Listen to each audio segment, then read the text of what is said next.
Buenas tardes, compañeros. La ponencia que presento a continuación tiene asidero en mi proyecto de tesis para titularme de esta universidad y es una versión un poco extraída de lo que ahí trabajé. Principalmente para introducirlos al tema de la iglesia política, como yo la trabajo, me gustaría poner a colación, como se dice, principalmente el rol que ha jugado la iglesia este último año, principalmente con dos situaciones coyunturales que han sido de manera importante y que han contado con la participación de la iglesia. En primer lugar, el caso de los indultos en junio, cuando la iglesia propone una propuesta, valga la redundancia, de cierto favorecimiento de indultos a violadores de los derechos humanos durante la dictadura. Y en otra ocasión, lo que pudimos ver con la huelga de los prisioneros mapuches, la huelga de hambre de los prisioneros mapuches, cuando Monseñor Esati cumple un rol fundamental en lo que ocurre con el final y la negociación que hubo entre los mapuches y el Estado. Por lo tanto, a partir de esta afirmación y de estas dos situaciones de la actualidad que han manifestado de una u otra manera este rol político de una iglesia católica, es que los invito a que hagamos un recuento en el tiempo, y es donde yo comienzo principalmente mi problema, que es que finalmente me inicié en este estudio pretendiendo saber si es que acaso la Iglesia Católica era no un actor político como institución, digamos, y de qué manera cumplía ese rol, desde cuándo y de qué manera. Para este problema en el cual me situé, yo respondo como hipótesis que la Iglesia chilena se va a conformar como un actor político entre los años 1962 y 1970, en medio de las coyunturas eleccionarias. Entiéndase la elección presidencial del 64, cuando Frei Montalva llega a la moneda, y la elección del 70 con Salvador Allende. En medio de las coyunturas entonces eleccionarias, esta acción política se va a verificar en dos planos. Por una parte, el plano episcopal, que es el plano de los sacerdotes, y por otro plano, el ámbito pastoral, que tiene que ver con la relación con los laicos y los creyentes en las poblaciones y en ese sentido. Por medio de una elaboración discursiva tendiente a representar o a generalizar un determinado pensamiento político. Estos discursos y grupos, estos discursos provocaron que dentro de la Iglesia Católica esta acción política se manifestara principalmente con la decisión de distintos grupos, con distintos pensamientos. Y yo, para el caso de mi tesis, estudié solamente dos. El primero es la agrupación Fiducia, que es una agrupación de ultraderecha, de rasgo fascistoides, de la cual me referiré más adelante, y la otra es el grupo Iglesia Joven, que fue el primer grupo de antecedentes más ligados con el diálogo marxista-cristiano establecido dentro de la Iglesia Católica en este periodo. Para poder contarles un poco más al respecto de esto, tenemos que entender que el contexto en el cual se desenvuelve este desenvolvimiento a su vez de la Iglesia Católica como un actor político que para mí y para mi visión inaugura las pautas de acción de una iglesia diferente a como se había comportado antes, es que se entiende en un contexto de Guerra Fría. Ayer el profesor Corbalán nos hablaba del importantísimo rol que jugó el Vaticano en la instauración de la democracia de los acuerdos a fines de los 80, cómo el Vaticano influenció y modificó el plano político en el mundo, finalmente para establecer el neoliberalismo y para establecer a su vez un sistema político totalmente distinto luego de la caída del bloque soviético. Eso a su vez, en este contexto de Guerra Fría, es que también, yéndonos un poco más al tema de la religión, se produce una crisis de la praxis religiosa. El modernismo, el capitalismo introdujo profundas modificaciones en la noción de religiosidad que vivía la población chilena. Estas nociones de religiosidad en particular se expresaban no solo en altas cifras, por ejemplo, de sacerdotes o de aspirantes al sacerdocio. Estas cifras bajan, la gente deja de ir un poco a las capillas, cambian las nociones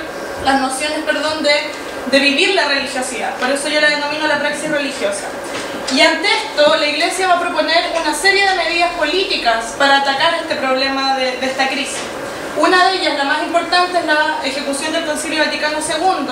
entre 1962 y 1965, en el cual se van a retomar ciertas encíclicas desde finales del siglo XIX se van a reafirmar y se va a elaborar la contraofensiva principalmente contra el marxismo. Esta crisis de la praxis religiosa a su vez asumía una crisis de la fe y del poderío que tenía esta iglesia en un ambiente de la modernidad. Entendamos que la modernidad y el liberalismo y todo lo que ocurre en este periodo va a profundizar, como les digo, esta crisis de fe, y lo que subyace a eso es una crisis de legitimidad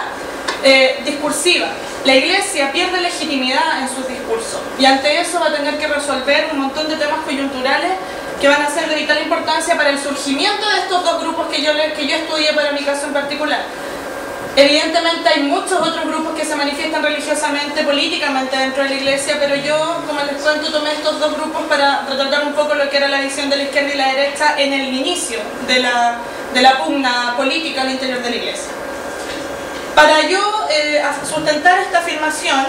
utilizo como marco teórico a dos politólogos. El primero es Peter Stratner, un alemán, que hace un estudio sobre la Iglesia Católica del 93 hasta el 70, perdón, entre el 73 y el 71, y, desde el 83 al 91, y este teórico postula principalmente este rol negociador que tuvo a partir de Fresno, con el acuerdo nacional que se logró en los 80, que permitió que la Concertación surgiera como nuevo grupo de poder político luego del plebiscito. Y él a su vez se toma de otro teórico, Hans Joachim Lau, que él toma y hace un estudio sobre la iglesia mexicana entre el 64 y el 88, aplicando ciertas connotaciones que son importantes y que les voy a contar a continuación. Para el caso de la iglesia chilena, yo sostengo que la Iglesia Católica como institución, económicamente en Chile, constituyendo una particularidad dentro de las iglesias del mundo, no es un agente económico de importancia. No posee, hasta el 60, no poseía importantes, digamos que no cumplía un rol en el mercado. No posee importantes industrias, vive principalmente en base como a la solidaridad, establece puentes entre las capas más bajas de la sociedad por medio de la caridad y todo ese tipo de cosas. Por lo tanto, económicamente no es un actor relevante que le permita acceder a las instancias de negociación política en las cuales ejercería una influencia. Sin embargo, en el tema político es una estructura eficaz y es invulnerable, porque bajo el credo y bajo la idea de esta aspiración universal, de la redención humana, etc., y ante el poderío que se ejerce en la población católica, va a asegurar de una u otra manera el funcionamiento de un proceso político que desarrollase en el país. Es decir, más adelante también les voy a contar un poco de cómo esto se vio en la práctica, esta acción política específica. En la época que estudié también, la iglesia poseía importantísimos medios de comunicación. El principal, y el que yo estudié durante el 62, bueno, desde el 59 hasta el 70, fue la revista Mensaje. La revista Mensaje fue una revista que tuvo importantísima aceptación en las capas populares y en la población católica. Y esta revista va a ser, de una u otra manera, como la trinchera de todos los teóricos cristianos que comentaban no solo sobre cultura o religión, sino también sobre economía, sobre política, sobre las teorías de la doctrina social de la iglesia y a su vez sobre todo lo que iba a traer posteriormente la ADC con la promoción popular. Estos medios, para propagar y defender alguna idea, van a vincular entonces esta función en el ámbito político y la legitimación que va a ejercer sobre este sistema por medio de la influencia en la opinión pública. Es decir, la iglesia por medio de los medios de comunicación y a su vez por medio de esta acción en dos ámbitos, episcopal y pastoral, va a lograr que eso tenga un rol político y que influencie de manera definitiva las mentalidades del electorado a la hora de las coyunturas eleccionales que yo escogí. Como plantea Peter Stratner, cito, aparte de su labor en el sector educativo y social, su función puede ser la de legitimar o deslegitimar el sistema político. A través de su influencia en la opinión pública, la Iglesia tiene un gran impacto en la aceptación que la población tiene de las políticas gubernamentales. Considerando entonces que la Iglesia no posee medios directos, hablemos de directos como un partido político, político, una juventud política determinada, etc. Lo que va a hacer la Iglesia es que se va a apoyar en sujetos individuales o partidos. La Iglesia no es un partido, no podemos estudiarla como un partido. La Iglesia es una institución que quizás subyace o está sobre los partidos la toman y la utilizan según ciertos criterios y les dan ciertas miradas. Por lo tanto, estos sujetos individuales o los partidos políticos van a conformar lo que yo denomino sucursales del poder. Van a ser sucursales de este poder moral de negociación para que la Iglesia cumpla sus fines y afirme lo que a ella le importa, que es la legitimidad del credo católico y la masividad de este credo católico en la acción práctica de la vida cotidiana. Entonces, como les comento, estas sucursales de poder van a ser las que van a canalizar sus intereses y que se van a referir al ámbito pastoral y al ámbito eclesial. Ahora, por su integridad propia como institución católica ligada a un pensamiento cristiano, va a tener que asumir, de cierta manera, posturas relacionadas con sus intereses, bajo el velo de responder y unificar el credo católico, pero a su vez va a tener que combatir